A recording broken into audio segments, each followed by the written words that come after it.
ఏమో 12వ వచనాన్ని నేను చదువుతున్నాను, శ్రద్ధ కలిగి వినండి. జకరియా ప్రవచన గ్రంథము 9వ అధ్యాయము 12వ వచనం. బంధకములలో పడియుండియు నిరీక్షణ గలవార్లారా, మీ కోటను మరలా ప్రవేశించుడి, రెండింతలుగా నీకు మేలు చేసేదనని నేడు నేను నీకు తెలియజేస్తున్నాను. మరలా చదువుతున్నాను, వినండి. బంధకములలో పడియుండియు నిరీక్షణ గలవార్లారా, మీ కోటను మరలా ప్రవేశించుడి, రెండంతులుగా మీకు మేలు చేసేదనని నేడు నేను మీకు తెలియజేయుచున్నాను. ఈ రోజున దేవుడు మనతో మాట్లాడుతున్నాడు. నేడు అనగా ఈరోజే, ఇప్పుడే. దేవుడు ఈరోజు నీతో మాట్లాడుతున్నటువంటి మాట ఏంటంటే, రెండింతలుగా నీకు మేలు చేసేదను. రెండింతలు. దేవుడు ఒకంత మేలు చేస్తేనే అత్యధికమైనటువంటి అభివృద్ధిలోనికి వెళ్తాం. కానీ ఇక్కడ దేవుడు అంటున్నాడు, రెండింతలుగా నేను మీకు మేలు చేస్తాను, రెండింతలుగా నేను మీకు మేలు చేస్తాను. అయితే ఆ మేలులు పొందుకోవాలంటే మనం ఏం కలిగి ఉండాలంటే, మొట్టమొదటగా అక్కడ రాయబడిన మాట నిరీక్షణ కలిగి ఉండాలి. మొట్టమొదటగా నిరీక్షణ అంటే ఎదురు చూచేవారుగా ఉండాలి. దేవుడు చేసే కార్యము కొద్దిగా ఆలస్యం అవుతుంది.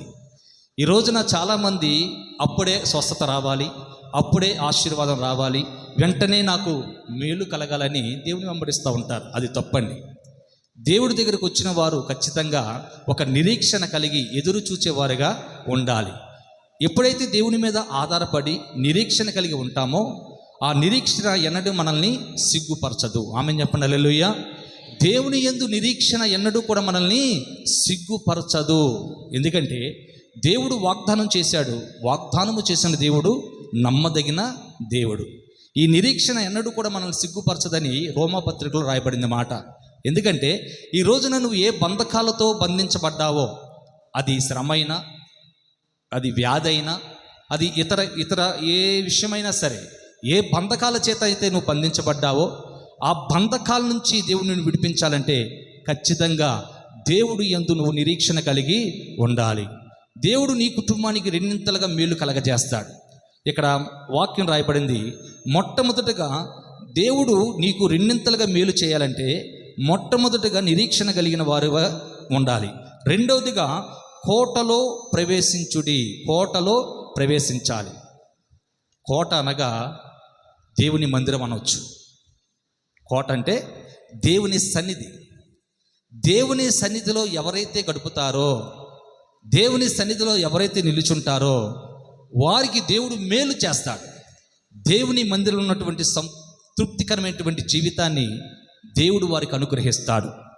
దేవుని మందిరంలో సంపూర్ణ సంతోషం ఉన్నది, దేవుని మందిరంలో బలం ఉన్నది, దేవుని మందిరంలో నివసించిన వారు ధన్యులు. 84వ కీర్తన తెద్దాం ఒకసారి.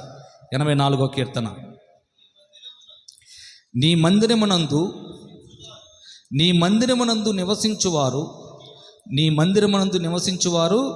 ధన్యులు, వారు నిత్యము నిన్ను స్తుతించెదరు, నీ వలన బలమునందు మనుష్యులు ధన్యులు. చాలు. ఏంటంట? నీ మందిరమునందు నివసించువారు ధన్యులు, వారు నిత్యము నిన్ను స్తుతించెదరు, నీ వలన బలమునందు మనుష్యులు ధన్యులు. ఏంటంట? దేవుని మందిరంలో ఎవరైతే నివసిస్తారో వారు ధన్యులు. దేవుడు వారిని బలపరుస్తాడు. అంత మాత్రమే కాదు, దేవుడు వారి ఎడల కటాక్షము చూపిస్తాడు. అంత మాత్రమే కాదు, వారికి కలిగిన శ్రమలన్నింటిలో నుంచి, వారికి కలిగిన బాధలన్నింటిలో నుంచి దేవుడు వారిని విడిపిస్తాడు. ఎప్పుడో తెలుసా? దేవుని మందిరంలో గడపాలనే ఆశ, దేవుని మందిరంలో నివసించాలనే కోరిక, దేవుణ్ణి చూడాలనే తృష్ణ ఎవరిలైతే ఉంటుందో వారి జీవితాలు ఎప్పుడు కూడా ఆనందభరితంగా మార్చబడతాయి. ఆమెన్ చెప్పండి హల్లెలూయా. ఇక్కడ కీర్తనకారుడు అంటున్నాడు, ఇక్కడ కోరాహు కీర్తనలో కోరాహు కుమారులు అంటున్నారు ఏమన్నా తెలుసా? 2వ వచనం చూద్దాం ఒకసారి. 84వ కీర్తన 2వ వచనం. యెహోవా మందిర ఆవరణములను చూడవలెనని నా ప్రాణము ఎంతో ఆశపడుచున్నది, అది సొమ్మసిల్లుచున్నది. జీవము గల దేవుని దర్శించుటకు నా హృదయమును నా శరీరమును ఆనందముతో కేకలు వేయుచున్నవి. ఆమెన్ చెప్పండి హల్లెలూయా. జీవము కలిగిన దేవుణ్ణి చూడటానికంట తన శరీరము ఇంకా తన ప్రాణము హృదయము ఆనందముతో కేకలు వేయుచున్నవంట. ఎందుకని? దేవుని మందిరంలో నివసిస్తే ఖచ్చితంగా ఆ కుటుంబాన్ని ఆ వ్యక్తుల్ని దేవుడు బలపరుస్తాడు. ఆమెను చెప్పండి హల్లెలూయా. దేవుని మందిరంలో ఉన్నటువంటి సంపూర్ణ సంతోషాన్ని దేవుడు కలగజేస్తాడు. దేవుని సంగమా, ఈ రోజున ఏ బంధకాల చేత బంధించబడ్డారో కోటలో ప్రవేశించండి. కోట అనగా దేవుని సన్నిధి.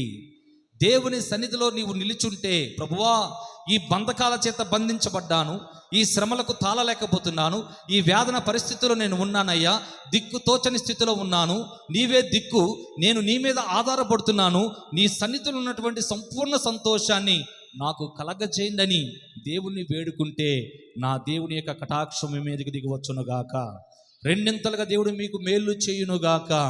ఆమెను చెప్పండి హల్లెలూయా. అందుకని ఇక్కడ అంటున్నాడు జకర్యా గ్రంథంలో, బంధకములలో పడియుండియు నిరీక్షణ గలవార్లారా మీ కోటను మరలా ప్రవేశించుడి, రెండింతలుగా మీకు మేలు చేసేదనని నేడు నేను నీకు తెలియచేయుచున్నాను. రెండింతలుగా దేవుడు మేలు చేస్తాడు. అయితే మనం ఎలా ఉండాలంటే నిరీక్షణ కలిగిన వారుగా ఉండాలి. దేవుడు చేసే కార్యాలు కొన్ని ఆలస్యం అవుతాయి. అప్పటి వరకు మనం ఎలా ఉండాలంటే నమ్మకంగా దేవుని వెంబడించాలి. ఆమెను చెప్పండి హల్లెలూయా. నమ్మకముగా దేవుని వెంబడించాలి. నమ్మకత్వం కావాలి దేవుని ఎడల మనకు. ఈ రోజున నీకు నమ్మకత్వం ఉందా దేవుని మీద? దేవుని మీద నమ్మకత్వం కలిగి ఉంటే ఆ పని జరిగేంత వరకు కూడా దేవుని విడిచిపెట్టవు. దేవుడు జరిగించిన పనికి నువ్వు కృతజ్ఞతాస్తుతులు చెల్లిస్తావు, దేవుని మీద ఆధారపడతావు, దేవుడే సర్వస్వం అని దేవుని కొరకు నిలబడే కుటుంబంగా నువ్వు ఉంటావు. ఈ రోజున నమ్మకత్వం లేకపోతే దేవునికి ఇష్టలుగా ఉండటం అసాధ్యం. ఈ రోజున ఆ నమ్మకత్వం కావాలని దేవుడు అంటున్నాడు, నా యొద్ద నమ్మకంగా పనిచేసేవారు, నా యొద్ద నమ్మకంగా నిలిచుండేవారు నాకు కావాలి, నేను చూస్తున్నానని దేవుడు అంటున్నాడు. ఈ రోజున దేశంలో నమ్మకస్తుల కొరకు దేవుడు ఏం చేస్తున్నాడంట? తిరుగుతూ ఉన్నాడు. దేవుని కనుదృష్టి తిరుగుతూ ఉంది. ఎవరు భూలోకంలో నమ్మకముగా ఉన్నారు, ఎవరు భూలోకంలో నన్ను యథార్థంగా ఆరాధిస్తున్నారు, ఎవరు ఈ భూలోకంలో నా పేరు పెట్టబడిన నా జనులు నా కొరకు జీవిస్తున్నారో దేవుడు ఎదురు చూస్తూ ఉన్నాడంట. మరి దేవుడు చూసినప్పుడు నువ్వు ఎలా ఉండాలి? నమ్మకముగా ఉండాలి. అయ్యా నీ యొద్ద నేను నమ్మకంగా ఉన్నాను ప్రభువా, నీ యొద్ద నేను నమ్మకముగా నీ పనిలో కానీ, నిన్ను ఆరాధించే విషయంలో కానీ, నీ సన్నిధానికి వచ్చే విషయంలో కానీ, ఇచ్చుట విషయంలో కానీ, నిన్ను వెంబడించే విషయంలో కానీ, సేవకుడికి కానీ నేను నమ్మకముగా నీ ఎదుట నిలబడ్డాను ప్రభు అని నువ్వు చెప్పగలిగేటట్లుగా నువ్వు ఉండాలి. ఆమెను చెప్పండి హల్లెలూయా. అందుకనే దేవుడు అంటున్నాడు, నీతిని, భక్తిని, విశ్వాసాన్ని, ప్రేమను, ఓర్పును, సాత్వికమును సంపాదించుకున్నటకు ప్రయాసపడాలంట మనం. దీన్ని నీతిని, భక్తిని, విశ్వాసాన్ని, ప్రేమను, ఇంకా ఓర్పును, సాత్వికమును సంపాదించుకోవడానికి ప్రయాసపడాలి మనం. అప్పుడు ఇవన్నీ మనం పొందుకున్నామనుకో, నీ దగ్గర నుంచి ఏది కూడా దుష్టుడు తీసివేయలేడు. నీతిని సంపాదించుకోవాలి, భక్తిని సంపాదించుకోవాలి, విశ్వాసాన్ని సంపాదించుకోవాలి, ఓర్పును సంపాదించుకోవాలి, ప్రేమను సంపాదించుకోవాలి, సాత్వికమును సంపాదించుకోవాలి. ఇవన్నీ కూడా నీలో ఉన్నట్లయితే దేవుని యొక్క కృప నిన్ను ఆవరిస్తుంది. వీటిలో ఏది కూడా నీలో లేకపోతే దేవుడు కార్యము చేయటము ఆలస్యం అవుతుంది. దేవుడు నీ ఎడల కార్యం చేయలేడు. దేవుని మాట వినేవారికే దేవుడు కార్యం చేస్తాడు. దేవుని మాట వినని వారికి దేవుడు ఏమైనా చేస్తాడా? చేయడు. అందుకనే మొదటి తిమోతి 6వ అధ్యాయము 11వ వచనంలో మన విశ్వాసులకి, సేవకులకి సంబంధించిన మాట ఒకటి ఉంటుంది. అక్కడ తీయండి ఒకసారి. దైవజనుడా, నీవైతే వీటిని విసర్జించి, ఇక్కడ నీతిని, భక్తిని, విశ్వాసమును, ప్రేమను, ఓర్పును, సాత్వికమును సంపాదించుకున్నటకు ప్రయాసపడాలి. ఈ మాట దైవజనులకే కాదు, సంఘములో ఉన్న ప్రతి విశ్వాసికి ఈ మాట వర్తిస్తుంది.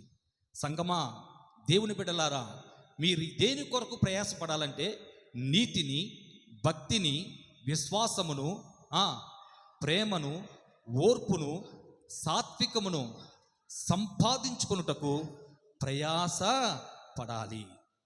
వాటి కొరకు ప్రయాసపడాలి. ఈ లోక మాలిన్యము కొరకు ప్రయాసపడకూడదు. దేవుడి దగ్గరకు వచ్చిన నీవు ఏమడగలవు తెలుసా? అయ్యా, నేను నీతిగా జీవించాలి, ఈ లోకంలో నీతిపరుడుగా, నీతిపరురాలుగా నేను ఉండాలి, భక్తి చేయాలి. ఎలా భక్తి చేయాలి నాకు నేర్పించండి ప్రభువా. ఈ లోకంలో నిన్ను వెంబడిస్తున్న నేను ఏ రీతిగా భక్తి చేయాలి, ఏ రీతిగా నీతి కలిగి ఉండాలి, ఏ రీతిగా విశ్వాసంతో నిన్ను ముందుకు సాగాలి, నీతో అడుగులు వేయాలో నాకు నేర్పించండి ప్రభు అని దేవుణ్ణి అడగాలి. అప్పుడు దేవుడు నీకు కలిగిన శ్రమలో నుంచి, నీకు కలిగిన ఇబ్బందుల నుంచి, నీకు కలిగిన ఆ వేదనకరమైనటువంటి పరిస్థితుల్లో నుంచి విడిపించి దేవుడు రెండింతలుగా నీకు మేలు చేస్తాడు. దేవుడు ఆమేన్ చెప్పండి హల్లెలూయా. దేవుడు మేలు చేయాలంటే ఏం చేయాలో తెలుసా? నీవు నీతి కలిగి ఉండాలి, భక్తి కలిగి జీవించాలి, దేవుని యందు విశ్వాసం ఉంచాలి, ప్రేమ కలిగి ఉండాలి. ప్రేమ ప్రతి కల్మషాన్ని కప్పివేస్తుంది. నిన్ను వలె నీ పొరుగువారిని ప్రేమించాలి. క్రైస్తవ్యం దేని మీద ఆధారపడిందంటే ప్రేమ. దేవుడు ఈ లోకానికి ప్రేమ చూపించాడు. నీవు కూడా ఎదుటి వారిని ప్రేమించే మనసు ఉండాలి. నిన్ను క్షమించరాని తప్పులు ఎవరైనా నీ మీద మోపినా వారిని క్షమించే మనసు నీలో ఉండాలి. ప్రేమ లేకపోతే వ్యర్థమే. ఎన్ని కృపావరాలున్నా, ప్రవచించే వరం ఉన్నా, ప్రార్థనా శక్తి నీలో ఉన్నా, ఎన్ని రకాల ఆత్మచేత నింపబడినా ప్రేమ లేనివాడు వ్యర్థుడే. మాట రాయబడిందా? 1 కొరింథీయులకు రాసిన పత్రిక 8వ అధ్యాయము తీయాలి. 1 కొరింథీయులకు రాసిన పత్రిక 8వ అధ్యాయము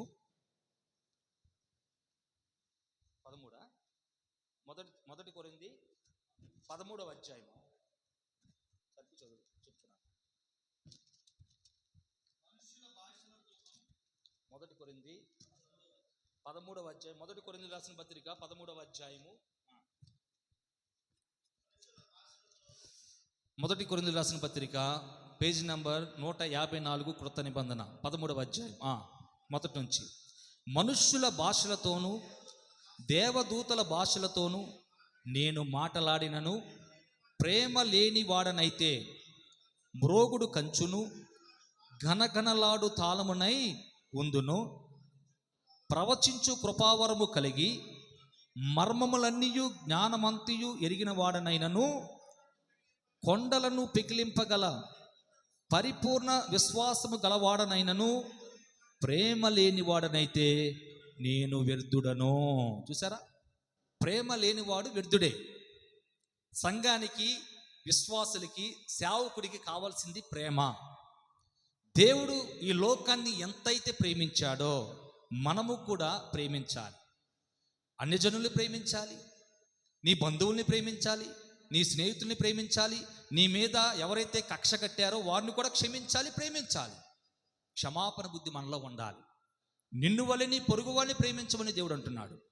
ఈ రోజున దేవుడి దగ్గర రెండింతల మేలు నువ్వు పొందుకోవాలంటే మొట్టమొదటగా నిరీక్షణ కలిగి ఉండాలి. నిరీక్షణ ఎవరి మీద ఉండాలి? దేవుని మీద ఉండాలి. దేవుని మీద నమ్మకం ఉంటే దేవుని యందు నువ్వు నిరీక్షణ కలిగి ఉంటావు. నమ్మకంగా నువ్వు దేవుని యందు లేకపోతే నిరీక్షణ నీలో ఉండదు. ఉంటుందా? ఉండదు. దేవుని మీద నమ్మకం నీలో లేకపోతే నిరీక్షణ నీలో ఉండదు. నిరీక్షణ కలిగిన వారు ఎలా ఉంటారంటే నీతి కలిగి జీవిస్తారు, భక్తిలో ఎదుగుతారు, విశ్వాసం కలిగి ఉంటారు, ప్రేమ కలిగి ఉంటారు, ఓర్పు కలిగి ఉంటారు, సాత్వికమైన మనసు కలిగి ఉంటారు. ఎవరైనా నిన్ను దూషించినా, ఎవరైనా నీ మీద అబద్ధపు చాడీలు చెప్పినా, ఎవరైనా నీ మీదకి వచ్చినా, నిన్ను కొట్టినా సరే సాత్వికమైన మనసే నీవు కలిగి ఉంటావు. అది దేవుని యొక్క మనసు. దేవుడు నీలో ఉంటాడు. అప్పుడు దేవుడు నీలో ఉంటాడు. సాత్వికమైన మనసు నీలో ఉంటే, నీతి కలిగి నువ్వు జీవిస్తే, భక్తిగా ఉంటే, విశ్వాసంతో ఉంటే, ఓర్పు కలిగి ఉంటే దేవుడే నీలో నిలుచుంటాడు. దేవుడే నీలో నిలుచుంటే యోహాను సువార్త 15వ అధ్యాయం 5వ వచనం, దేవుడే నీలో నిలుచుంటే నీకు కలిగే ఫలితం, లాభం. ద్రాక్షవల్లి నేను తీగలు మీరు, ఎవడు నాయందు నిలిచి ఉండునో, నేను ఎవడి యందు నిలిచి ఉండునో వారు బహుగా ఫలించును. బహుగా ఫలింపజేస్తారంట దేవుడు. ద్రాక్షవల్లి ఆయన, తీగల మనం. మనలో దేవుడు నిలుచుండాలి. మనలో దేవుడు నిలుచుండాలంటే మనం ఏ రీతిగా ఉంటే దేవుడు నిలుచుంటాడు? ఎలా ఉంటే నీతిగా జీవించాలి, ప్రయాసపడాలి, నీతి కోసం ప్రయాసపడాలి. ఇంతకాలం భక్తి చేస్తున్నావు, నీలో నీతి ఉందా? అబద్ధాలు మానేసావా? ఎదుటి వారి మీద దూషణ మాటలు పలకడం మానేసావా? కొండెమలాడే మనస్సు నీలో ఉంటే దాన్ని వదిలేసావా? లేకపోతే చెడు తలంపులు, చెడు ఆలోచనలు నీలో ఉన్నప్పుడు ఆ చెడు ఆలోచనలు, ఆ చెడు తలంపులు వదిలేసి దేవుని కొరకు భక్తి కలిగి నీతిపరురాలుగా, నీతిమంతుడుగా నువ్వు జీవిస్తున్నావా? లేదా ఒక్కసారి నీ హృదయాన్ని పరిశీలన చేసుకో. ఈ ఉదయకాల సమయం అందు దేవుని నామం మహిమపరచబడునుగాక. చెప్పండి హల్లెలూయా. ఎందుకంటున్నానంటే ఈరోజు నువ్వు ఎంత భక్తి చేసినా, మందిరానికి క్రమం తప్పకుండా వచ్చినా, పాటలు పాడినా, ఆరాధన చేసినా, కానుకలు ఇస్తున్నా, నీలో భక్తి లేకపోతే దేవుడు నీవిచ్చే అర్పణ అంగీకరించడు. నీకు మేలు చేయటం దేవుడు ఆలస్యం చేస్తాడు. మేలు చేయడు. ఎందుకో తెలుసా? దేవునికే నువ్వంటే దేవునికి ఇష్టలుగా లేవు గనుక. ఒక విషయం జ్ఞాపకం చేస్తాను. మొట్టమొదటి సంతానం ఎవరు? ఆదాము, అవ్వ. వారికి ఇచ్చినటువంటి బిడ్డలు ఎవరు? కయ్యూను, హేబేలు. కయ్యూను, హేబేలు ఇద్దరు కూడా దేవునికి ఇష్టలే, దేవునిలో ఉన్నవారే. కయ్యూను ఏం చేస్తున్నాడు? పొలం పనులు చేస్తున్నాడా? కయ్యూను పొలాన్ని సేద్యపరుచుకొని పండించిన పంటను తీసుకొచ్చాడు దేవుడి దగ్గరికి. హేబేలు కూడా మందలు కాస్తున్నాడు, గొర్రెలను కాచి ఆ తొలిసూలు పుట్టినటువంటి గొర్రెను శ్రేష్టకరమైన తీసుకొచ్చాడు. ఇక్కడ అర్థం చేసుకోవాలని విషయం ఏంటంటే, కయ్యూని యొక్క అర్పణను దేవుడు అంగీకరించాల. కయ్యూను కూడా శ్రేష్టమైనదే తీసుకొచ్చాడు. పంట శ్రేష్టమైనదే, దేవుడికి ఇచ్చేవారు శ్రేష్టమైనదే ఇస్తారుగా, చెడుది ఇస్తారా? ఎవరు? కయ్యూని తీసుకొచ్చినటువంటి అర్పణ కూడా శ్రేష్టమైనదే, హేబేలు తీసుకొచ్చినటువంటి అర్పణ కూడా శ్రేష్టమైనదే. కానీ కయ్యూని యొక్క అర్పణ దేవుడు అంగీకరించాల. కారణం ఏంటంటే, కయ్యూను సరిగ్గా లేడు. కయ్యూను దేవుని ఎదుట సరిగ్గా లేడు కదా. కింద వచనం రాయబడింది, హేబేలును అతని అర్పణనియు అంగీకరించాడు, కానీ కయ్యూని యొక్క అర్పణను దేవుడు అంగీకరించాల. అవునా కదా? ఎందుకని? కయ్యూను దేవుని ఎదుట సరిగ్గా లేడు. కానుకిచ్చాడు. కానుకైతే మనిషికి ఇవ్వబడుతుంది, కానీ దేవుడు అంగీకరించడు. నీకు మేలు జరగదు.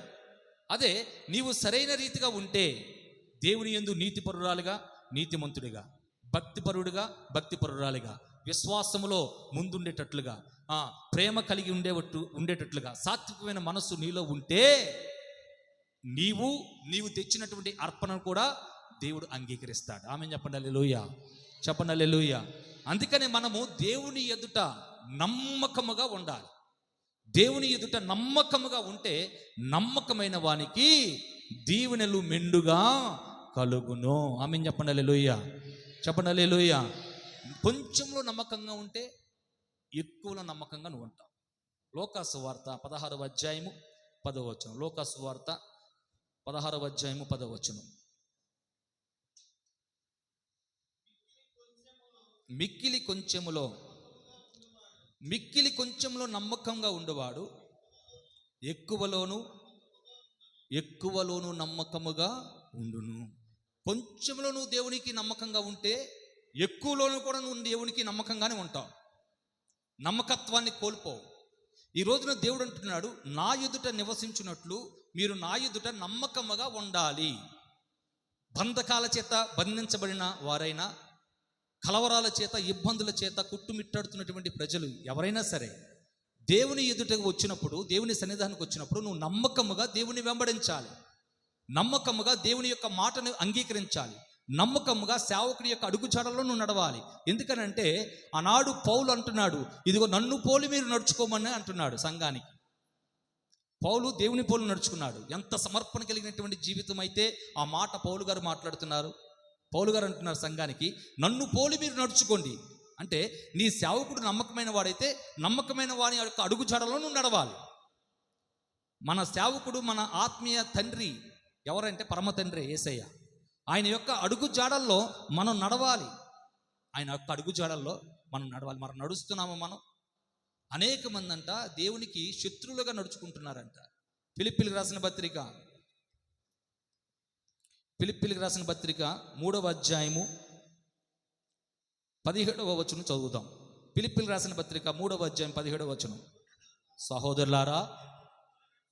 సహోదరులారా మీరు నన్ను పోలి నడుచుకునుడి, మేము మీకు మాదిరై ఉన్న ప్రకారము నడుచుకుని వారిని గురిపెట్టి చూడుడి. అనేకులు క్రీస్తు శిలువునకు శత్రువులుగా నడుచుకొనుచున్నారు. వీరిని గూర్చి మీతో అనేక పర్యాయములు చెప్పి ఇప్పుడును ఏడ్చుచూ చెప్పుచున్నాను. చాలు. ఏంటంట, అనేక మంది అంట సిలువకు శత్రువులుగా, దేవునికి శత్రువులుగా నడుచుకుంటున్నారంట. కారణం ఏంటంటే వీరిలో భక్తి లేదు, వీరిలో విశ్వాసం లేదు, వీరిలో ప్రేమ లేదు, వీరిలో సాత్వికమైన మనస్సు లేదు, వీరిలో నీతి లేదు. అన్యాయస్తులుగా నడుచుకుంటున్నారు. అన్యాయము చేసేవాడు దేవుని ఎదుట నిలబడలేడు. నిలబడగలరా? అబద్ధాలు ఆడేవాడు దేవుని ఎదుట నిలబడలేడు. కొండెములు చెప్పేవాడు దేవుని ఎదుట నిలబడలేడు. ఈ రోజున దేవుని ఎదుట ఎవరు నిలబడతారంటే, ఎవరైతే దేవుని యొక్క మార్గంలో నడుస్తూ సత్య స్వరూపైనటువంటి దేవుని యొక్క ఆత్మ కలిగి ఆయన యొక్క అడుగు జాడలలో నడుచుకుంటూ భక్తి జీవితంలో, విశ్వాసంలో, సాత్వికంలో, ప్రేమించే విషయంలో యథార్థంగా ఎవరైతే ఉంటారో వారు మాత్రమే దేవుని ఎదుట నిలబడగలరు. వారికే దేవుడు మేలు చేస్తాడు. ఆమేన్ చెప్పండి. హల్లెలూయా చెప్పండి. హల్లెలూయా. వారికే దేవుడు మేలు చేస్తాడు. అంతే కదమ్మా. దేవుని ఎదుట నిలబడగలిగిన వాడు ఎవరు? 15వ కీర్తన దీన్ని ఒకసారి, 15వ కీర్తన దీన్ని ఒకసారి. యెహోవా, యెహోవా నీ గుడారంలో అతిథిగా ఉండదగిన వాడెవడు? నీ పరిశుద్ధ పర్వతము మీద, నీ పరిశుద్ధ పర్వతము మీద నివసింపదగిన వాడెవడు? యథార్థమైన ప్రవర్తన కలిగి నీతిని అనుసరించుచు హృదయపూర్వకముగా నిజము పలుకువాడే. అట్టివాడు నాలకతో కొండెములాడడు, తన చెలికానికి కీడు చేయడు, తన పొరుగువాని మీద నింద మోపడు.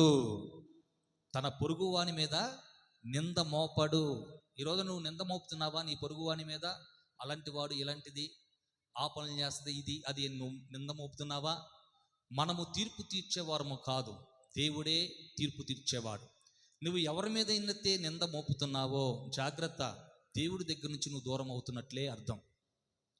దేవుడి గుడారంలో నివసించిన నీవు ఎవరి మీదైతే నింద మోపుతున్నావో, ఆ అమ్మాయి ఎలాంటిది, ఈ అబ్బాయి ఎలాంటి వాడు, ఆ కుటుంబం అలాంటిది అని నువ్వు ఎవరి మీదైతే నింద మోపుతున్నావో జాగ్రత్త, దేవుడు వెక్కిరించబడడు. ఓ మనుష్యుడా, ఏది విత్తుతావో అదే కోస్తావు. నువ్వు భయము కలిగి భక్తి కలిగి దేవుని వెంబడిస్తున్న మనము ఎదుటి వారి మీద నిందలు మోపేటట్లుగా మనం ఉండకూడదు. క్రైస్తవుడికి ఇది తగదు, క్రైస్తవులకి ఇది తగదు. అన్యులైతే మోస్తారు, అన్యులైతే అమ్మాయి ఎలాంటిది, అమ్మాయి వీళ్ళు ఎలాంటి వారు, అలా తిరుగుతున్నారు, వాళ్ళ పిల్లలు ఎలాంటి వాళ్ళని నిందలు మోపుతారు. మనకు తగదు, క్రైస్తవులకి తగదు. మనము దేవుని ఎదుట నమ్మకంగా ఉండేవారం. అంటే నమ్మకం అంటే దేవుడి మాట చెప్పినట్లుగా నడుచుకునేవారం.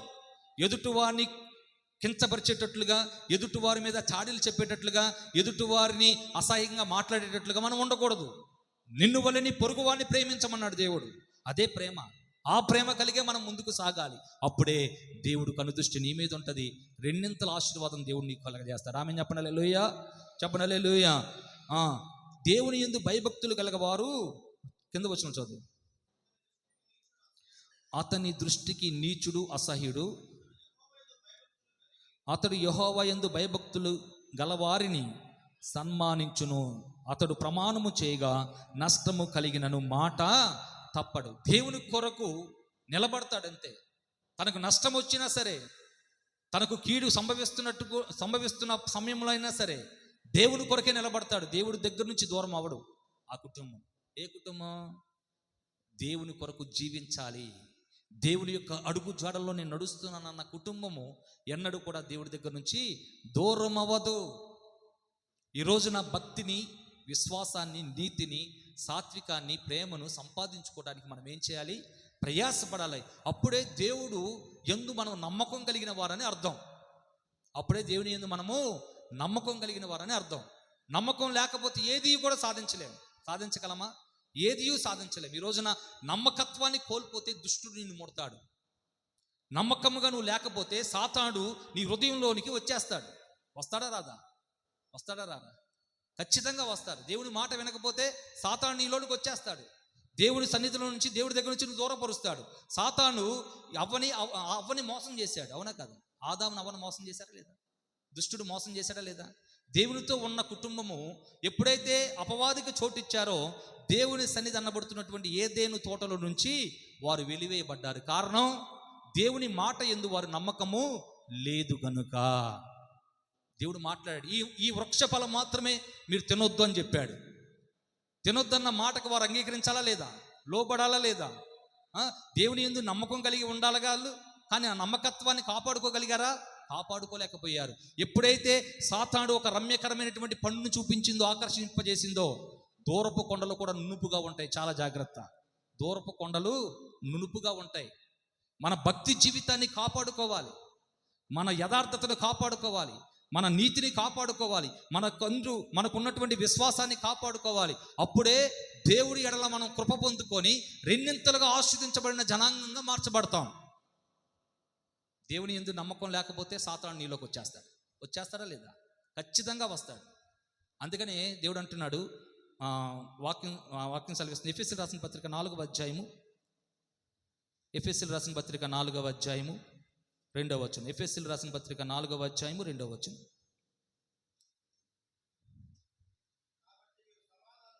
4వ అధ్యాయము 27వ వచనం. 4వ అధ్యాయము 27వ వచనం. అపవాదికి చోటీయకుడి, దొంగిలవాడు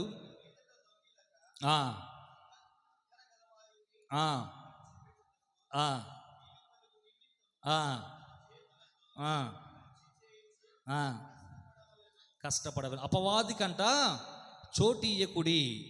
ఎవరికి చోటు ఇవ్వకూడదు? అపవాదికి నీ హృదయంలో చోటు ఇవ్వకూడదు. అపవాది నీ హృదయంలోకి ఎలా వస్తాడంటే, దేవుని యందు అపనమ్మకం నీలో ఉంటే అపవాదికి పొంచి ఉంటాడు. అపనమ్మకాన్ని కలగజేయటమే వాడి పని.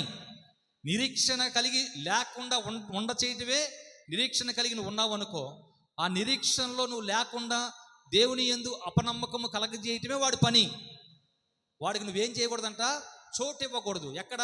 నీ హృదయములో చోటు ఇవ్వకూడదు. దేవుడు ఏదైనా పని ప్రారంభించాడు అనుకోండి, నీలో విశ్వాసం ఉంటేనే ఆ పని జరుగుతుంది.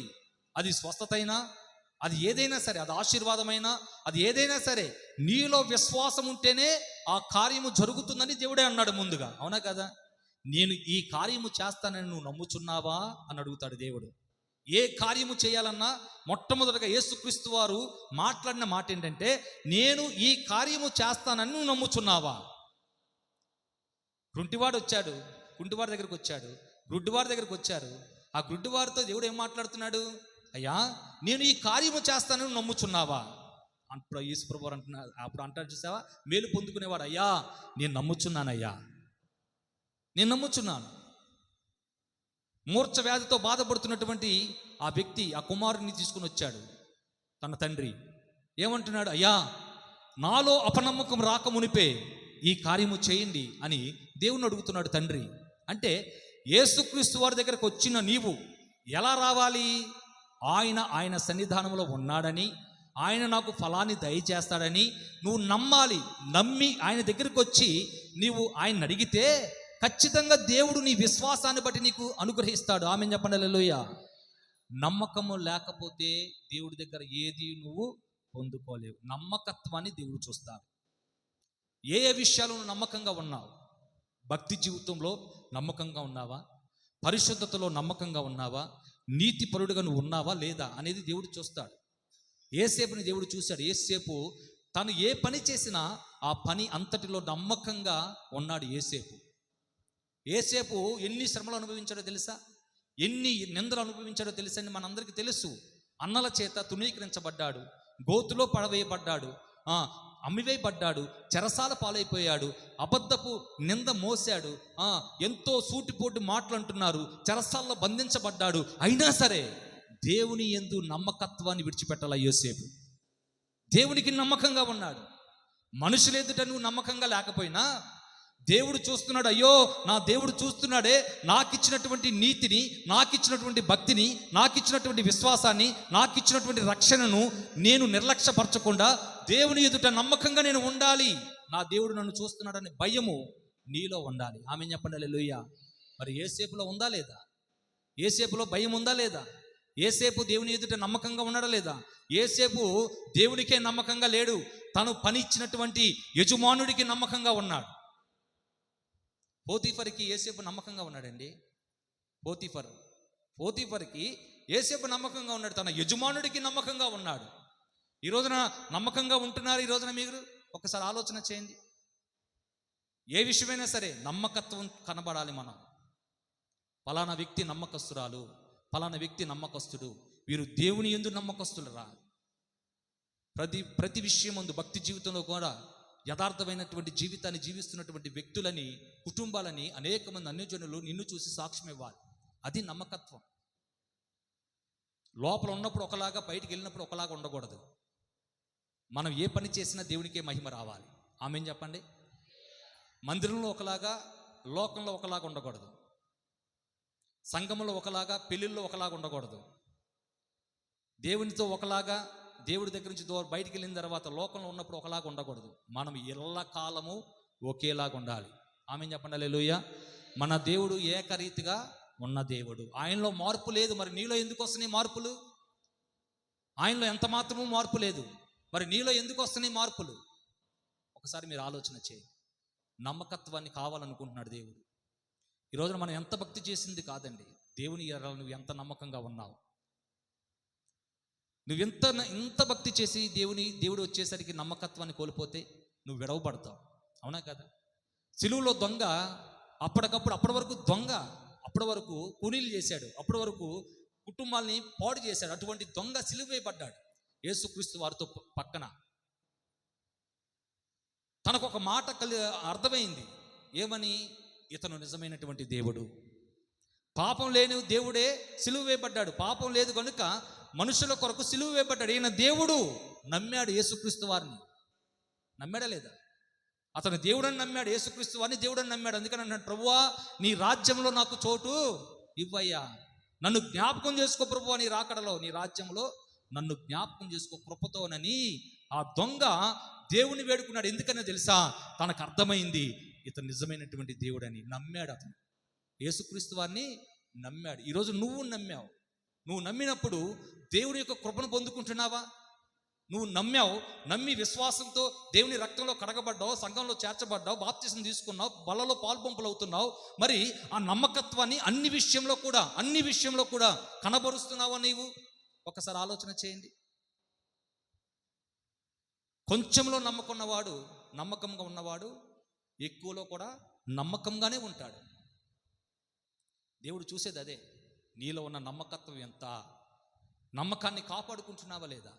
భక్తి జీవితాన్ని కాపాడుకుంటున్నావా లేదా? విశ్వాసాన్ని కాపాడుకుంటున్నావా లేదా? ఇదిగో సాత్వికమైన మనసు నీలో ఉందా లేదా? ప్రేమించే మనసు నీలో ఉందా లేదని దేవుడు చూస్తూ ఉంటాడు. మనము దేవుని ఎదుట నమ్మకత్వాన్ని కోల్పోతే దేవుడు మనకు దూరం అవుతాడు. ఆమేన్ చెప్పండి. హల్లెలూయా. చెప్పండి హల్లెలూయా. అక్కడ ఆదాము అవ్వ అపవాదికి చోటిచ్చింది. ఈ రోజున మనం అపవాదికి చోటు ఇవ్వకూడదు. యోబు అపవాదికి చోటిచ్చాడా? కానీ ఒక కుటుంబం అపవాదికి చోటిచ్చింది. ఎందుకని? ఏ కుటుంబం అది? అననీయ సప్పీరాలు అపవాదికి చోటిచ్చారంట వాళ్ళు. అపోస్తుల కార్యాలు 12వ అధ్యాయం, అపోస్తుల కార్యాలు 5వ అధ్యాయము, అపోస్తుల కార్యాలు 5వ అధ్యాయము 1 నుంచి కొన్ని వచనాలు. అపోస్తుల కార్యాలు 5వ అధ్యాయం, వాక్యాన్ని ముగిస్తాను. అపోస్తుల కార్యాలు 5వ అధ్యాయము 1 నుంచి. అననీయ అను ఒక మనుష్యుడు తన భార్య అయిన సపీరాతో ఏకమై పొలమమ్మేను.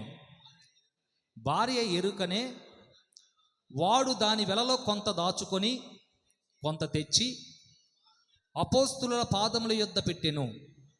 అప్పుడు పేతురు, అననీయ, నీ భూమి వెలలో కొంత దాచుకొని పరిశుద్ధాత్మను మోసపుచ్చుటకు సాతాను ఎందుకు నీ హృదయమును ప్రేరేపించెను? చాలు. ఏది ప్రేరేపించిందంట అననీయ సపీరాల్ని? సాతానుడు తన హృదయంలో చోటిచ్చాడా లేదా? కారణం డబ్బు, ధనము సమస్త కీడులకు మూలం. ధనం ఏంటి? సమస్త కీడులకు మూలం. నీ భక్తి జీవితాన్ని పరిపూర్ణంగా చేయకుండా చేసేదే ధనం. ఈరోజు ఎంతమంది మందిరం మానేశారు? 100 మంది రావాలి, 90 మంది ఉన్నారు మన సంఘంలో. ఈరోజు వాతావరణం బాగోలేదనో పనులు పెట్టుకొని ఎంతమంది దేవుని మందిరాన్ని మానేశారు? ఎంతమంది చూసారా? సాతాడు ఏం చేస్తాడంటే ఆదివారం దినము రాగానే ఏ యొక్క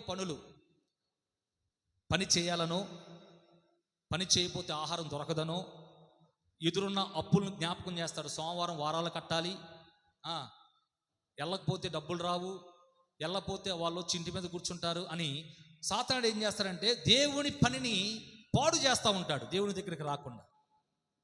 అందుకని నువ్వేం చేయాలి తెలుసా? ఆదివారం దినమున ఇన్ని పనులు వచ్చినా, ప్రళయమే ఎదురొచ్చినా, భూకంపం ఎదురొచ్చినా సరే, ఆదివారం దినము నీ సన్నిధానానికి వచ్చావనుకో, దేవుని మందిరానికి, దేవుని మందిరంలో ఉన్నటువంటి బలాన్ని, సంపూర్ణ సంతోషాన్ని దేవుడు నీకు ఇవ్వటమే కాకుండా రెండింతలుగా దేవుడు మేలు పొందుకునేటట్లుగా వాక్యమైన దేవుడు నిన్ను బలపరుస్తాడు. ఆమె చెప్పండి హల్లెలూయా. వాక్యమైన దేవుడు నిన్ను బలపరుస్తాడు. ఇక్కడ అననీయ సప్పీరాలు దేని కొరకు అపవాదికి చోటిచ్చారంటే డబ్బు. పొలం అమ్మారు, డబ్బు కొంత దాచుకున్నారు. పేతురు దగ్గరికి వచ్చారు, అయ్యా ఇదిగో ఇంతే అమ్మాం, ఇంతకు మించి ఎక్కువ రూపాయి రాలేదు అని అబద్ధం ఆడారు. అబద్ధానికి జనకుడెవడు? సాతానుడు. మరి వాళ్ళ జీవితం ఏమైపోయింది?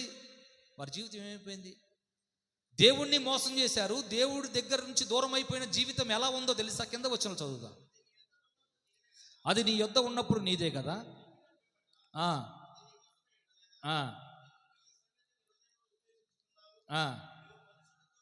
నీవు మనుష్యులతో కాదు అననీయ, దేవునితో అబద్ధమాడితివని వానితో చెప్పెను. అననీయ ఈ మాటలు వినుచునే పడి ప్రాణము విడవగా వినిన వారందరికీ మిగులు భయము కలిగెను. ప్రాణాలు కోల్పోయాడంట. దేవుడితో అబద్ధమాడాడు. మనుషులతో కాదు అననీయ, నీ సేవకుడితో కాదా నువ్వు అబద్ధం ఆడేది, దేవునితో అబద్ధం ఆడుతున్నాను నిన్ను గుర్తిరగాలి. ఈరోజు నా దగ్గర ఎంతో మంది అబద్ధాలు ఆడతారు. అమ్మా ఎందుకు రాలేదమ్మా మందిరానికంటే, అయ్యా వాతావరణం బాగలేదు అంటారు. లేకపోతే ఉత్తిదే వాతావరణం బాగోకపోతే పనికి వెళ్ళటం మానేస్తావా? కాలు నొప్పయ్యా అంటావు, ఉత్తిదే, అది అబద్ధమే. ఎవరితో అబద్ధం ఆడుతున్నావు నువ్వు? సేవకునితో కాదు. ఇక్కడ ఎవరితో అబద్ధం ఆడుతున్నారు? అననీయ సప్పీరాలు, పేతురు దైవజనుడితో అబద్ధం ఆడుతున్నారు. అప్పుడు దైవజనుడు ఏమంటున్నాడు తెలుసా? అననీయ నీవు నాతో కాదు అబద్ధం ఆడేది, దేవునితోనే అబద్ధం ఆడుతున్నావు, దేవునితోనే అబద్ధం ఆడుతున్నావు. ఈ రోజున ఆత్మపూర్ణుడైన దైవజనుడితో నీవు నిజమే పలకాలి. ఎందుకో తెలుసా? దేవుడు చూస్తాడు. దేవునితోనే అబద్ధం ఆడుతున్నారు మీరు చాలామంది ఈ రోజున. అలా ఉంటే మేలులు నీకు దొరకవు. అలా ఉంటే నువ్వు ఏది అడిగితే దేవుడు అది ఇవ్వడు. నీకు ఆరోగ్యం కావాలా, స్వస్థత కావాలా, నెమ్మది కావాలా, సమాధానం కావాలా, కుటుంబంలో మేలు కలగాల, ఉద్యోగం కావాలా, వివాహము కావాలా, ఏదైనా సరే ఈ భూ సంబంధమైనటువంటి ఆశీర్వాదాలు నీకు కావాలా, పర సంబంధమైనటువంటి ఆశీర్వాదాలు నీకు కావాలంటే ఖచ్చితంగా నీవు దేవుని ఎదుట నిజమే పలకాలి. నిజం పలకాలి. కానీ మనకు రాదు ఆ నిజం పలకటం. వస్తుందా? ఉదయం ఫోన్ వచ్చింది అనుకో, ఉత్తిదే ఇంట్లోనే ఉంటావు. నేను పని మీద బయటికి వెళ్తున్నాను, ఇప్పుడు ఇంట్లో లేనంటావు. అది అబద్ధమా కాదా? అబద్ధమా కాదా? ఎవరైనా ఇక్కడ దాకా వెళ్ళొద్దా రా అంటే నీకు ఆరోగ్యంగా ఉంటావు, నాకు కాలు బాగాలేదురా, లేకపోతే నాకు ఇంట్లో బాగాలేదు అంటావు. అంత బాగానే ఉంటుంది. అబద్ధం ఆడావా లేదా? సులువుగా చిక్కులు పెట్టే పాపాలంటే ఇవేవి కూడా నీలోకి రాకుండా ఉండాలంటే నువ్వేం కాపాడుకోవాలో తెలుసా? భక్తి జీవితాన్ని కాపాడుకోవాలి. ఎలా కాపాడుకోగలవు భక్తి జీవితం అంటే? అపవాదికి నీవు హృదయంలో చోటు ఇవ్వకుండా ఉండాలంటే నీ హృదయము మండించబడుతూనే ఉండాలి. మండాలి, రగిలించబడాలి. దేని ద్వారా రగిలించబడాలి? ప్రార్థన ద్వారా, మోకాల అనుభవం ద్వారా. నువ్వు మోకరిస్తే సాతాను నీ ఎదుట ఉండడు. నువ్వు మోకరించి ప్రార్థన చేస్తే అపవాది నీ ఎదుట ఉండడు. వాక్యం ఎత్తిబట్టి నువ్వు ప్రార్థన చేయి.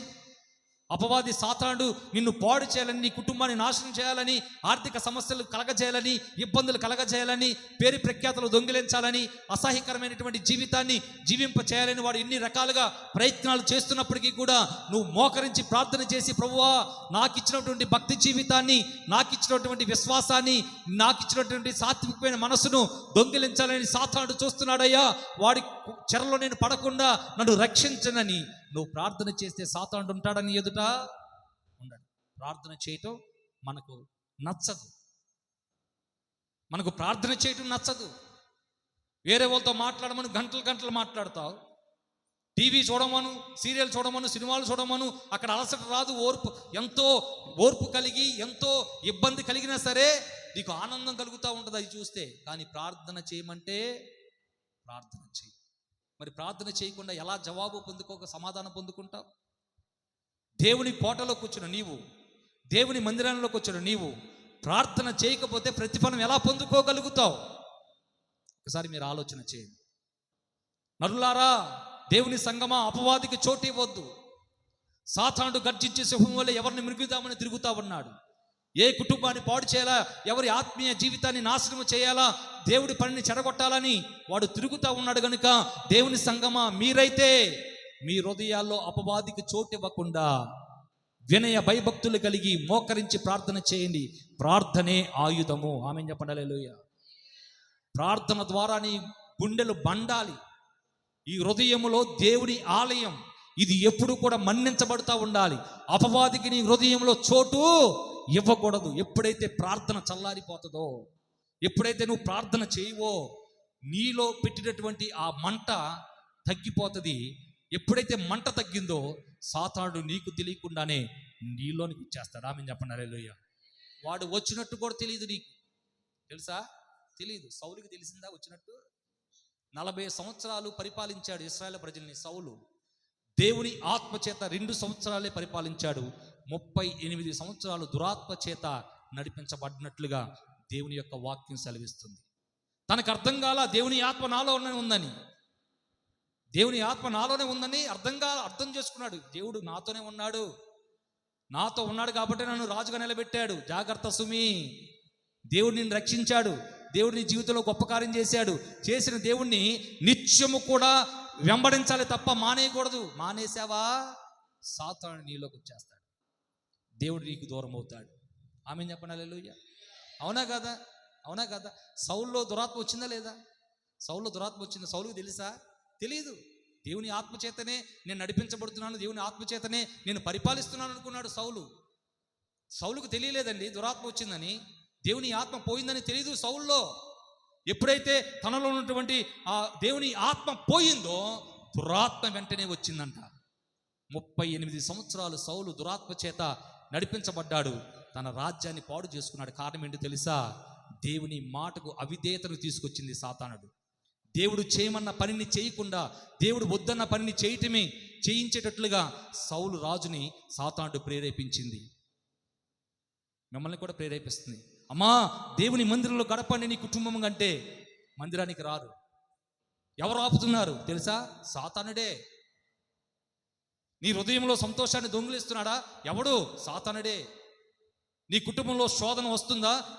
ఎవడు దాన్ని రప్పిస్తున్నాడు? సాతానుడే.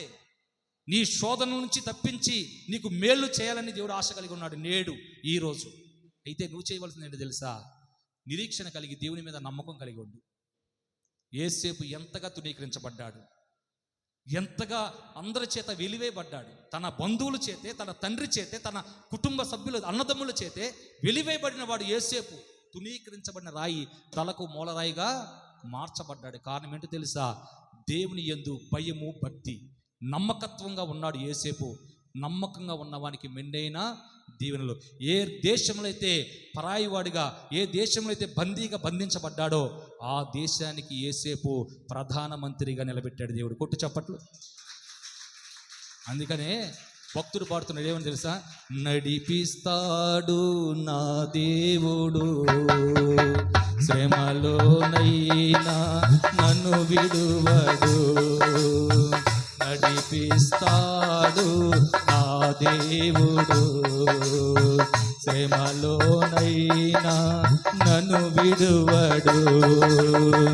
అడుగులు తడబడిన, అలసట పైబడిన, అడుగులు తడబడిన, అలసట పైబడిన, చెయ్యి పట్టి వెన్ను తట్టి చక్కని ఆలోచన చెప్పి, చెయ్యి పట్టి వెన్ను తట్టి చక్కని ఆలోచన చెప్పి నడిపిస్తాడు. పాడాలి. శ్రమలోనైనా నన్ను విడువడు, నడిపిస్తాడు నా దేవుడు. శ్రమలోనైనా నన్ను విడువడు. అంధకారమే దారి మూసిన, నిందలే నన్ను కృంగదీసిన, అంధకారమే దారి మూసిన, నిందలే నన్ను కృంగదీసిన, తన నెరవేర్చుతాడు, గమ్యము వరకు నన్ను చేర్చుతాడు. తన చిత్తం నెరవేర్చుతాడు, గమ్యము వరకు నన్ను చేర్చుతాడు. నడిపిస్తాడు నా దేవుడు, శ్రమలోనైనా నన్ను విడువడు. నడిపిస్తాడు నా దేవుడు, శ్రమలోనైనా నన్ను విడువడు. హల్లెలూయా చెప్పండి, హల్లెలూయా. శ్రమల్లో కూడా మనల్ని విడిచిపెట్టే దేవుడు కాదు. అయితే నువ్వు ఎలా ఉండాలి? నమ్మకంగా ఉండాలి. శోధనలు వస్తాయి, నమ్మకంగా నువ్వు ఉన్నావనుకో, నీతిగా నువ్వు జీవించావనుకో, నిందలు వస్తాయి, అవమానాలు వస్తాయి. నమ్మకంగా ఉన్నవారి మీదే నిందలు వస్తాయి. అవునా కదా? అవునా కదండి? నువ్వు సత్యం పలుకు, నిజం పలికావనుకో, అందరూ కూడా నిన్ను ఎగతాళిగా మాట్లాడతారు, నీ మీద అబద్ధపు చాడీలు చెప్తారు. నువ్వు యథార్థంగా ఉన్నావనుకో, అందరూ కూడా లోకం ఏం చేస్తుందంటే సత్యాన్ని నమ్మదు. ఎవరైతే సత్యవంతులుగా నీతిమంతులుగా ఉంటారో వారి మీదే బురద జల్లుతూ ఉంటారు, వారి మీదే అపనిందలు వేస్తూ ఉంటారు, వారిని దూషిస్తూ ఉంటారు. ఎందుకని? వారికి నచ్చదు నువ్వు నీతిగా ఉండటం వారికి నచ్చదు. అందుకనే నీతిమంతునికి కలుగు ఆపదలు అనేకములు, వాటన్నిటి నుంచి దేవుడు తప్పిస్తాడంట. ఏంటండి? నీతిమంతునికి కలుగు ఆపదలు ముందుగానే దేవుడు రాయించాడు. ఏమని రాయించాడు? మత్తయి సువార్త 5వ అధ్యాయం తిన్నది మీకు గుర్తుండిపోవాలి. మత్తయి సువార్త కొండ మీద ప్రసంగంలో దేవుడు మాట్లాడిన మత్తయి సువార్త 5వ అధ్యాయము, మత్తయి సువార్త 5వ అధ్యాయం కొన్ని విషయాలు నేను మీతో పంచుకుంటాను. మత్తయి సువార్త 5వ అధ్యాయము నా నిమిత్తం చదువు. నీతి నిమిత్తము హింసింపబడువారు ధన్యులు, పరలోక రాజ్యము వారిది.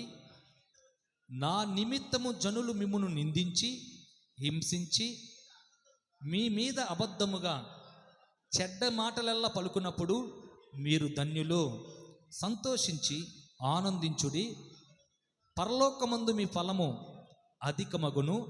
ఇలాగునే వారు మీకు పూర్వమందుండిన ప్రవక్తలను హింసించారు.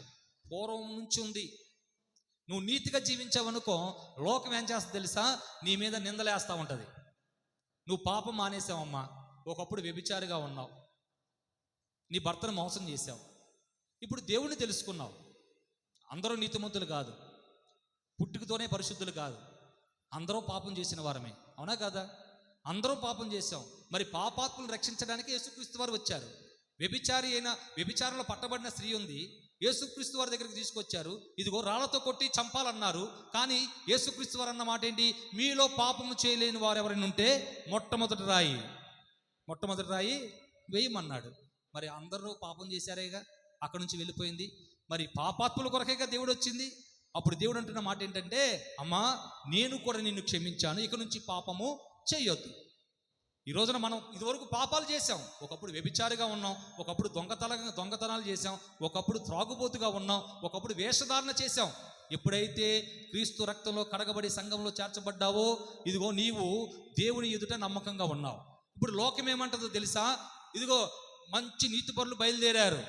ఒకప్పుడు దొంగ, ఒకప్పుడు వ్యభిచారి, ఇప్పుడేమో పరిశుద్ధ గ్రంథం పట్టుకొని బైబిల్ పట్టుకొని ఆ దేవుడి దగ్గరికి వెళ్తున్నారని లోకం ఏం చేస్తుంది? లోకం కాదు, నీ బంధువులే కావచ్చు, నీ స్నేహితులే కావచ్చు, నీ ఇరుగు పొరుగేవారు కావచ్చు, ఏమంటారు తెలుసా? నిందలేస్తూ ఉంటారు. అప్పుడు నువ్వేం చేయాలి తెలుసా? స్తోత్రం ప్రభువా, నా యథార్థత, నా నమ్మకత్వం నీ ఎదుట కనబడితే చాలు ప్రభువా, మనుషులకు కాదయ్యా, నేను హృదయం మార్చబడింది, నా హృదయం పాపాన్ని విడిచిపెట్టాను, నీ కొరకు జీవిస్తున్నాను, ఇది చాలు ప్రభువా, పరలోకమందు నాకు ధనము అధికంగా అనుగ్రహించబడుతుందని నువ్వు దేవుని స్తుతించాలి. ఆమె చెప్పండి హల్లెలూయా, చెప్పండి హల్లెలూయా. నిందలు రాక మానవ్, అబద్ధపు చెడ్డ మాటలు నీకు కలగటం మానవ్. ఇంకా ఏంటంటే, జనులు మిమ్మల్ని నిందించి హింసించి మీ మీద అబద్ధముగా చెడ్డ మాటలు పలుకుతారంట. అప్పుడు మనం ధన్యులమే. నీకు తెలుసు నీ యథార్థత ఏంటో. ఒకప్పుడు పాపం చేసావు, పాపాన్ని విడిచిపెట్టేశావు, దేవుని కొరకు నువ్వు నిలబడ్డావు. నీకు తెలుసు నీ ప్రవర్తన ద్వారా రాను రాను వారిలో క్రియ జరిగిద్ది. అదే నువ్వు బాప్తిసం తీసుకొని మరలా పాపం చేస్తే, అదే దేవుని వెంబడిస్తూ కూడా చెడ్డ మాటలు పలుకుతూ ఉంటే, అదే దేవుని వెంబడిస్తూ కూడా చేయకూడని పనులు చేస్తూ ఉంటే, లోకానుసారంగా జీవిస్తే వారు మారతారా? వారు ఇంకా నిన్ను నిందిస్తారు. నిన్ను కాదు, దేవుని నిందిస్తారు. మన క్రియలు మంచివై ఉండాలి. మనం జీవిస్తున్నప్పుడు అనేక మంది మనల్ని చూసి మారాలి, మార్పు చెందాలి. ఆ రీతిగా మనం జీవించాలి ఈ లోకంలో. ఇక్కడ దేవుడు అంటున్నాడు, నా నిమిత్తం మీకు శ్రమ వస్తుంది, ఇబ్బందులు వస్తాయి, ఎన్నో రకాల బాధలు వస్తాయి, మీరు ధన్యులే, మీరు భయపడవద్దు. నీతిమంతులుగా నువ్వు జీవిస్తే ఎన్నో నిందలు వస్తాయి, ఎంతోమంది రాయిలేస్తూ ఉంటారు, ఎంతోమంది చెడ్డ మాటలు పలుకుతారు నీ గురించి, అయినా నువ్వు భయపడవద్దు, దేవుడు నీతో ఉన్నాడన్న ధైర్యము నువ్వు కలిగి ఉండాలి. ఆమెను చెప్పండి హల్లెలూయా. అందుకనే దేవుని వాక్యం సెలవిస్తుంది. కీర్తనలు 34వ కీర్తన 19వ వచనం ఏంది ఒకసారి? కీర్తనలు 34వ కీర్తన 19వ వచనం. నీతిమంతునికి కలుగు ఆపదలు అనేకములు, వాటన్నిటిలో నుండి వానిని విడిపించును. వాటన్నిటిలో నుండి యెహోవా దేవుడు వాని విడిపించును. దేవుడే విడిపిస్తాడు. నీతిగా నువ్వు జీవిస్తే నిందలు వస్తాయి, అవమానాలు వస్తాయి, శ్రమలు వస్తాయి. ఆ శ్రమల నుండి, ఆ నిందల నుంచి, అవమానకరమైన పరిస్థితుల నుంచి దేవుడు నిన్ను విడిపిస్తాడు. ఎప్పుడో తెలుసా? నువ్వు నీతిగా జీవిస్తే. నీతిమంతునికి కలుగు ఆపదలు అనేకాలు, వాటన్నిటి నుంచి దేవుడు వారిని విడిపిస్తాడు. నీతిగా జీవించారు షడ్రక్, మేషక్, అబేద్నెగోలు. బబులోను రాజ్యంలో, నెబుకద్నెజర్ సంస్థానంలో ఆ ముగ్గురు యవనస్తులు నీతిగా జీవించారు. దేవుణ్ణి విడిచిపెట్టలా. శ్రమ వచ్చింది, దేవుని స్తుతించకపోతే, ఇదిగో వాళ్ళ దేవుని స్తుతించకపోతే అగ్నిగుండంలో పడతారు. అయినా సరే దేవుని విడిచిపెట్టారా? మేము కాలిపోతామే, మేము నశించిపోతున్నామని చెప్పి దేవుడి దగ్గర నుంచి దూరం అయ్యారండి? అవలా. శ్రమ వచ్చినా, ఇబ్బంది వచ్చినా సరే, నా దేవుడు సమర్థుడు, ఈ శ్రమల నుంచి మమ్మల్ని తప్పించడానికి, ఈ బాధల నుంచి మమ్మల్ని తప్పించడానికి మేము నమ్ముకున్న దేవుడు సమర్థుడు, శక్తిమంతుడు అనే విశ్వాసం ఆ ముగ్గురులో ఉంది. రాజా, ఒకవేళ మా దేవుడు మమ్మల్ని తప్పించకపోయినా సరే, నువ్వు పెట్టినటువంటి ప్రతిమకు మేము నమస్కారము చేయం, చావనన్నా చేస్తాం, కానీ నా దేవుడికి అవమానకరంగా మేము బ్రతకము ఈ లోకంలోని ఒక తీర్మానం చేశారు. ఆ రోషం కలిగినటువంటి భక్తి చేయాలి. ఆ రోషం కలిగినటువంటి భక్తి చేయాలి మనం. షడ్రక్, మేషక్, అబేద్నెగోలు ఏ విధంగా అయితే భక్తి చేశారో, నీతిగా జీవించారు. ఆపదలు వచ్చాయి, శ్రమలు వచ్చాయి, అగ్నిగుండము ఏడింతలుగా రగిలించబడింది. అగ్నిగుండంలో ఆ ముగ్గురు యవనస్తులు పడద్రోయబడ్డారు. ఆ ముగ్గురుతో పాటు ఒక వ్యక్తి తిరుగుతున్నాడు, ఆయనే పరిశుద్ధాత్మ దేవుడు. చప్పట్లు కొట్టు. కష్టాల కొలిమి కాల్చివేసిన, శోకాలు గుండెను చీల్చివేసిన, కష్టాల కొలిమి కాల్చివేసిన, శోకాలు గుండెను చీల్చివేసిన, తన చిత్తం నెరవేర్చుతాడు గమ్యము వరకు. తన చిత్తం నెరవేర్చుతాడు గమ్యము వరకు, నన్ను చేర్చుతాడు. పాడదాం. నడిపిస్తాడు నా దేవుడు, శ్రమలోనైనా నన్ను విడువడు. పాడదాం. నడిపిస్తాడు నా దేవుడు, శ్రమలోనైనా నన్ను విడువడు. హల్లెలూయా. చెప్పండి హల్లెలూయా. శ్రమల్లో గుండా దేవుడు మనల్ని నడిపిస్తాడు. అయితే మనం ఏం చేయాలి? నమ్మకత్వాన్ని కోల్పోకూడదు, విశ్వాసాన్ని కోల్పోకూడదు. శోధన సహించువాడు ధన్యుడు. శోధన సహించువాడు ధన్యుడు. శోధన వచ్చినప్పుడు నువ్వేం చేయాలి? ప్రార్థన చేయాలి. ప్రార్థన చేయాలి. ఆ శోధన ఏదైనా సరే, అనారోగ్య పరిస్థితులైనా, చదువులో తోడుగా ఉండి చదువులో ఎదగలేకపోతున్నా, జ్ఞానము లేకపోయినా, కుటుంబ సమస్యలైనా, భర్త త్రాగుబోతుగా ఉన్నా భర్తను మార్చడానికి నువ్వు ప్రార్థన చేయాలి. తల్లిగా, భార్యగా, నీ బిడ్డలు దారి తప్పుతున్నప్పుడు నువ్వు ప్రార్థన చేయాలి తల్లిదండ్రులుగా. అది బాధ్యత మనకు. అప్పుడే దేవుడు మనతో ఉంటాడు. నీ భక్తి జీవితాన్ని, నీతిని, విశ్వాసాన్ని, ఓర్పును, సాత్వికాన్ని నువ్వు కాపాడుకోగలుగుతావు. ఆమేన్ చెప్పండి హల్లెలూయా. చెప్పండి హల్లెలూయా. ఏంటంటే యాకోబు పత్రికలో రాయబడిన మాట తీద్దాం ఒకసారి. ఆ మాట చదివి. యాకోబు పత్రిక 1వ అధ్యాయము 12వ వచనం. యాకోబు పత్రిక 1వ అధ్యాయం 12వ వచనం. శోధన సహించువాడు ధన్యుడు, అతడు శోధనకు నిలిచిన వాడై ప్రభు తన్ను ప్రేమించు వారికి వాగ్దానము చేసిన జీవ కిరీటము పొందును. ఏంటంటే శోధన సహించువాడు ధన్యుడు. ఆ, అతడు శోధనకు నిలిచిన వాడై. ప్రభు ఎవరిని ప్రేమిస్తాడు? ఎవరిని ప్రేమిస్తాడు ప్రభు? దేవుడు ఎవరిని ప్రేమిస్తాడు? శోధన వచ్చినా, శ్రమ వచ్చినా, ఇబ్బందులు వచ్చినా, మరణమే ఎదురొచ్చినా దేవుని కొరకు నిలబడిన వారిని దేవుడు ప్రేమిస్తాడు. షడ్రక్ మేషక్ అబేద్నెగోని దేవుడు ప్రేమించలేదా? దానియేలుని దేవుడు ప్రేమించలేదా? యోసేపుని దేవుడు ప్రేమించలేదా? యోబుని దేవుడు ప్రేమించలేదా? ప్రేమించాడు. ఎందుకో తెలుసా? వారు భక్తి జీవితాన్ని కాపాడుకున్నారు, నీతి కలిగి జీవించారు, విశ్వాస యాత్రలో వారు ముందుకు కొనసాగిపోయారు. ఆగిపోయారా? దేవుడు వారిని ప్రేమించిన వారికి, దేవుడు వారిని ప్రేమించిన వారికి వాగ్దానము చేసిన రీతిగానే జీవ కిరీటము పొందును. ఎవరికి ఇస్తాడు జీవ కిరీటం? ఆయనకి ఇష్టలైన వారికి. నీకే కావాలి జీవ కిరీటం. అన్నయ్య గారు చేతెత్తారు, దేవుడు దీవించునుగాక. కొత్తగా వచ్చినట్టు అన్నయ్యకి ప్రత్యేకమైన వందనాలు. అన్నయ్య గురించి తెలుసుగా మీ అందరికీ. ఇదివరకు మంచిది. వారిని, వారి కుటుంబాల్ని దేవుడు మిండారుగా దీవించునుగాక. చెప్పండి హల్లెలూయా. ఎవరికి ఇస్తాడు జీవ కిరీటం? దేవుడికి ఇష్టలైన వారికి. అంటే దేవుడి యొక్క అడుగు జాడల్లో నడిచే వారికి దేవుడు ఆ కిరీటాన్ని ఇస్తాడు. ఆ అడుగు జాడలో నడిచేటప్పుడు వారికి ఎన్నో ఎదురు దెబ్బలు తగులుతూ ఉంటాయి. దేవుడి యొక్క మార్గం ఇరుకు మార్గం, విశాలమైన మార్గం కాదు. దేవుని మార్గము ఇరుకు మార్గం. ఆ ఇరుకు మార్గంలో ప్రవేశించేటప్పుడు ఎన్నో ఎదురు దెబ్బలు తగులుతూ ఉంటాయి, ఎన్నో శ్రమలు వస్తూ ఉంటాయి, ఎన్నో ఒడిదుడుకులు వస్తూ ఉంటాయి, ఎన్నో కలవరాలు వస్తూ ఉంటాయి. ఎంతో ఇబ్బందికరమైనటువంటి మార్గంలో నడుస్తూ ఉన్నప్పుడు నువ్వు ఇబ్బంది కలిగిందని, శ్రమ కలిగిందని వెనక్కి తిరిగావనుకో, వెనక్కి తిరిగిన వాడు నా పాత్రుడు కాడు. నాగటి మీద చేయి పెట్టి వెనక్కి తిరిగిన వాడు నాకు పాత్రుడు ఎన్నడూ కాదని దేవుడు అంటున్నాడు. ఆ ఇబ్బందుల కొలిమిలో, ఆ శ్రమల్లో, ఆ మార్గంలో నడుచుకుంటూ దేవుడే నాకు దిక్కు, దేవుడి మీదే నేను ఆధారపడుతున్నాను, ఆయనే సర్వస్వం, ఆయన ఏం చేసినా నా మేలు కొరకేనని ఎవరైతే ఆయన మార్గంలో నడుస్తారో దేవుడు వారికి జీవ కిరీటాన్ని అనుగ్రహించునుగాక. చెప్పండి హల్లెలూయా. ఆ కిరీటము ఎన్నడూ కూడా అపహరింపబడదు. ఏ దొంగ కూడా నీకు ఇచ్చినటువంటి జీవ కిరీటాన్ని దొంగిలించడు. పరుగు పందెములో పోరాడి గెలిచినటువంటి ఆ బహుమానము ఎన్నడూ కూడా నీ యొద్ద నుండి తీసివేయబడదు. ఆమేన్ చెప్పండి హల్లెలూయా.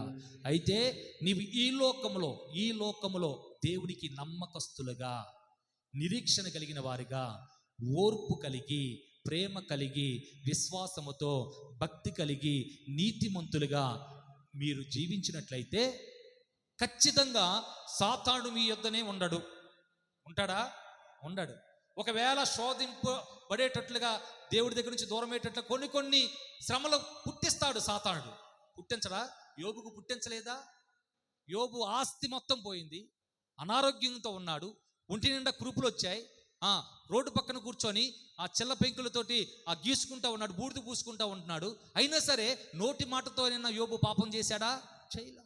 తన భార్య, కట్టుకున్న భార్య, నీతో ఉంటానయ్యా 100 సంవత్సరాలు, నీ అడుగు జాడలు నేను ఉంటాను, నీ సంతోషమే నా సంతోషం, నీ బాధల్లో నేను కూడా పాలు భాగస్తురాలుగా ఉంటానని ప్రమాణం చేసినటువంటి భార్య కూడా విడిచిపెట్టేసింది. కానీ దేవుడు విడిచిపెట్టాల. నీతిమంతునికి కలుగు ఆపదలు అనేకములు, వాటన్నిటి నుంచి దేవుడు విడిపిస్తాడు. నిన్ను విడిపించడానికి ఆ బంధకములలో నుండి, నీకు కలిగిన ఆ బంధకములలో నుండి దేవుడు నిన్ను, నీ కుటుంబాన్ని విడిపించి రెండింతలుగా దేవుడు మేలు చేయాలని ఆశ కలిగి ఉన్నాడు. ఆమేన్ చెప్పండి హల్లెలూయా.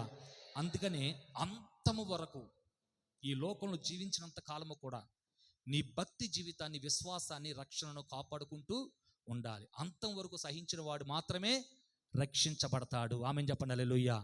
మత్తయి సువార్త 24వ అధ్యాయము 19వ వచనం చదువుదాం. మత్తయి సువార్త, ఇంకొక 10 నిమిషాల్లో నేను వాక్యాన్ని ముగిస్తాను, శ్రద్ధ కలిగి వినండి. మత్తయి సువార్త 24వ అధ్యాయం 19వ వచనం. మత్తయి సువార్త 13వ వచనం. 24:13. అంతము వరకు సహించువాడెవడో వాడే రక్షింపబడును. దేని నుండి రక్షిస్తాడు దేవుడు? ఆ అగ్ని గంధకముల నుండి నిన్ను దేవుడు రక్షిస్తాడు. నీ ఆత్మ రక్షించబడుతుంది. నీవు పరలోకానికి వారసులుగా మీరు మార్చబడతారు. ఇప్పటి వరకు అంతం వరకు సహించాలి. అది నిందలు వచ్చాయి, నిందలు రాని, అవమానాలు రాని, సూటిపోట్లు రాని, శ్రమలు రాని, ఇబ్బందులు రాని, శోధకుడు శోధించని, అయినా సరే నీవు భక్తి జీవితాన్ని విడిచిపెట్టకూడదు. అంతం వరకు ఆ ఇరుకు మార్గంలోనే నడవాలి. అప్పుడే దేవుడు నిన్ను రక్షిస్తాడు.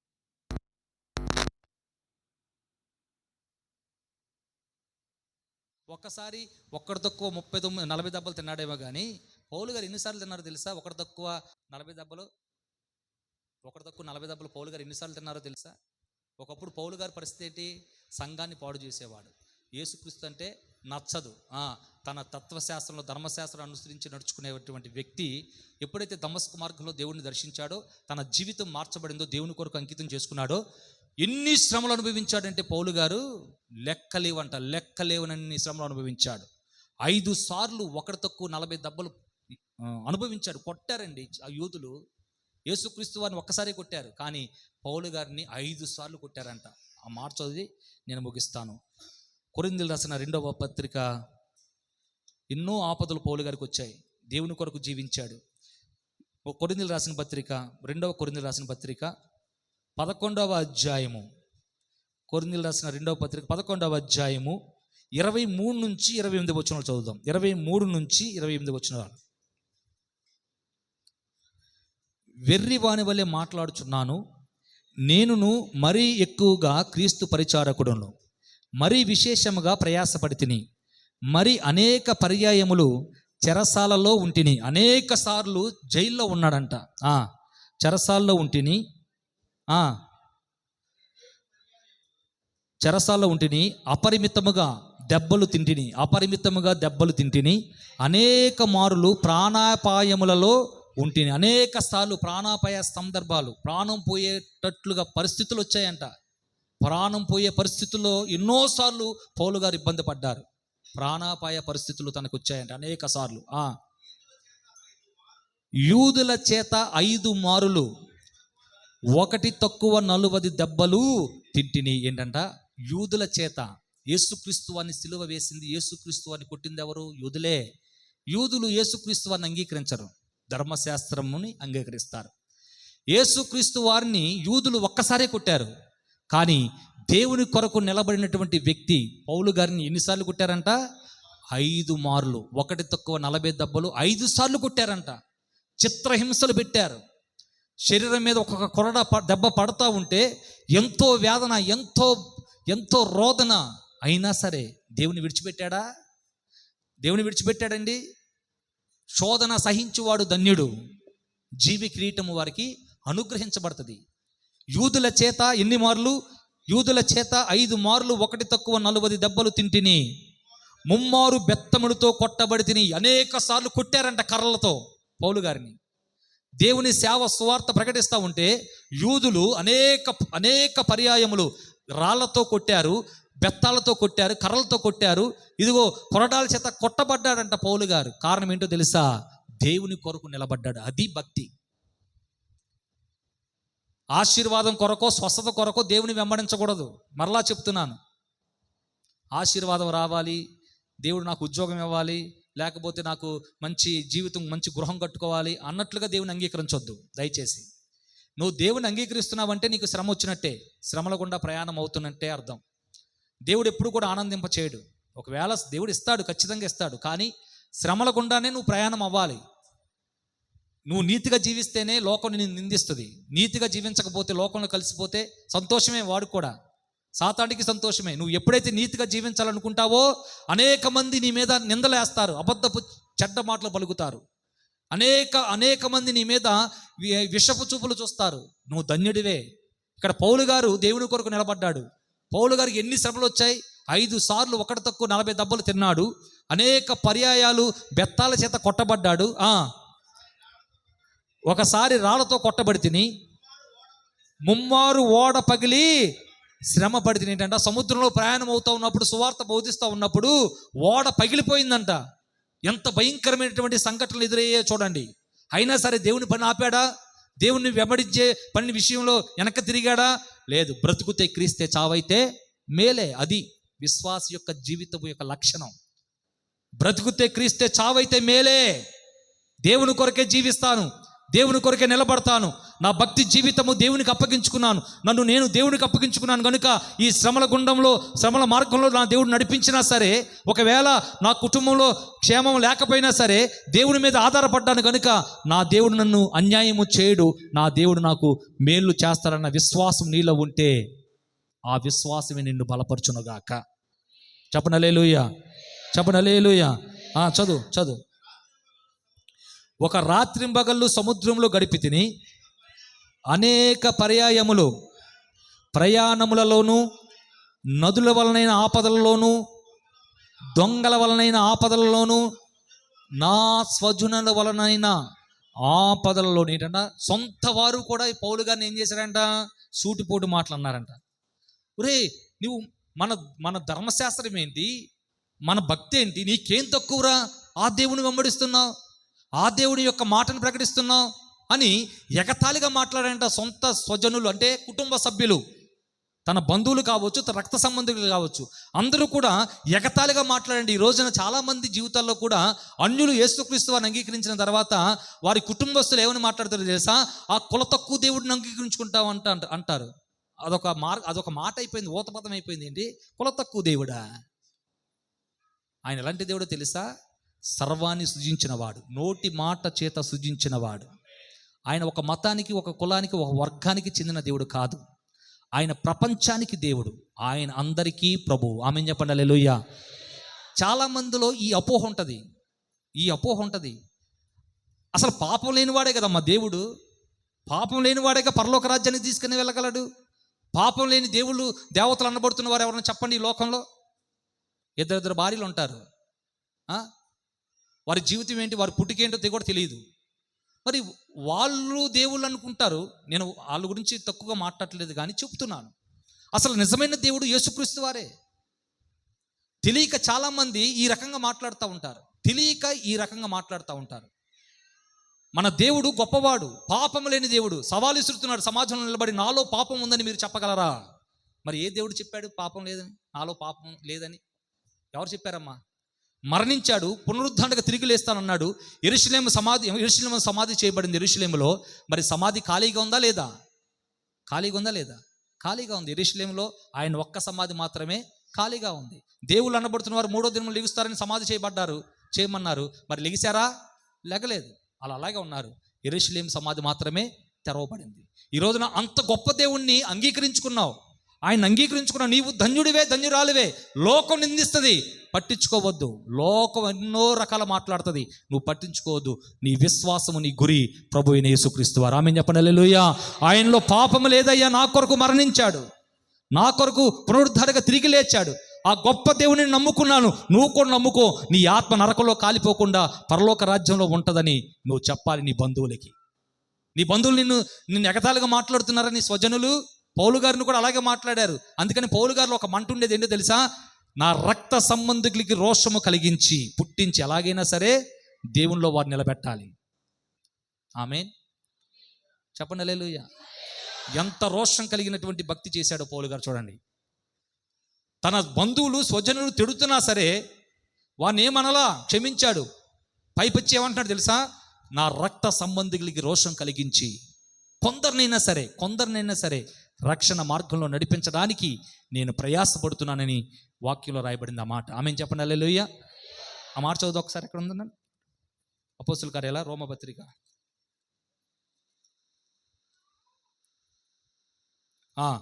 రోమీయులకు రాసిన పత్రిక 11వ అధ్యాయం 13వ వచనంలో రాయబడిన మాట అది. ఒకసారి తీద్దాం.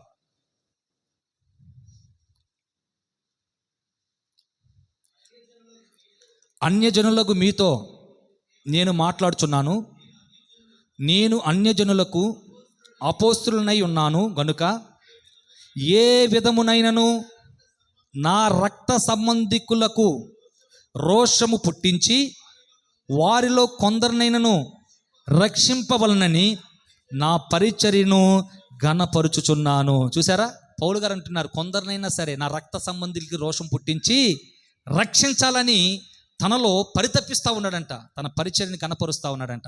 ఎందుకని? తన బంధువులు అంగీకరించట్లా. అసలు నిజ దేవుడు ఆయనేరా బాబు, ఆయన ద్వారానే మనం పుట్టాము, ఆయనతోనే మనం ఉండాలి. పరలోక రాజ్యంలో ఆయన మనకు నివాస స్థలాన్ని సిద్ధపరిచాడు.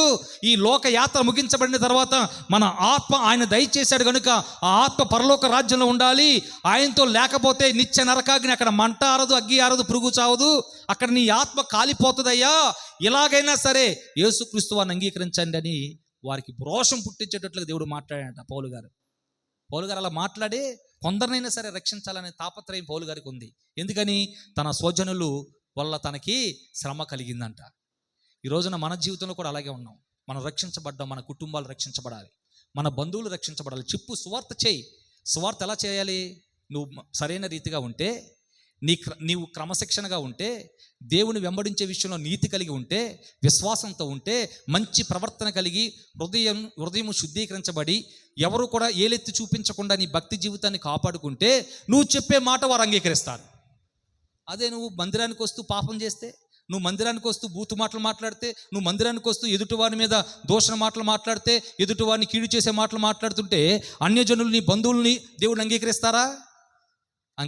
నీ మాటను అంగీకరించాలి. అందుకనే మన క్రియలు సమాజంలో మంచివై ఉండాలి, లోకంలో మంచివై ఉండాలి. మన క్రియలు, మనం చేసే మనం నడిచే నడవడిక, మన మాట తీరు ఎదుటివారిని ఒక ఆలోచింప చేసేటట్లుగా ఉండాలి క్రైస్తవుడి యొక్క భక్తి జీవితం. అంతేగాని నువ్వు మందిరానికి వస్తూ పూతు మాటలు మాట్లాడుతూ, నువ్వు మందిరానికి వస్తూ వ్యభిచారం చేస్తూ, నువ్వు మందిరానికి వస్తూ దొంగిలిస్తూ, నువ్వు మందిరానికి వస్తూ ఫుల్లుగా తాగేసి రోడ్ల మీద పడిపోతే ఎవరైనా నమ్ముతారా? అమ్మా మందిరానికి రండమ్మా దేవుడు కార్యం చేస్తాడంటే నమ్ముతారా? నీ జీవితమే బాగోలేదు, నువ్వు నాకు చెప్పేవాడువా, చెప్పేదానివా అంటారు. అక్కడ దూషింపబడింది ఎవరి నామం? యేసుక్రీస్తు వారి యొక్క నామం. మన ద్వారా దేవుడి నామం దూషించబడదు. నువ్వు యథార్థంగా భక్తి చేయి, నీతిని సంపాదించుకో. నా వాక్యం చదివంగా నీతిని, భక్తిని, విశ్వాసాన్ని, ఓర్పును, ప్రేమను, సాత్వికమును సంపాదించుకోవడానికి ప్రయాసపడు. దాన్ని సంపాదించుకొని దేవుడి ఎదుట నిలబడ్డావు అనుకో, ఏ సాతానుడు కూడా నిన్ను ముట్టడు. అప్పుడు దేవుని మీద నమ్మకం కలిగి ఉంటావు. నమ్మకమైన వానికి మెండైనటువంటి దీవెనలు దేవుడు అనుగ్రహించునుగాక. దేవుడి మాటలు దీవించునుగాక. మంచిది, ప్రార్థన చేసుకుందాం. అందరూ లేచి నిలబడదాం. ఇంకో పెట్టు.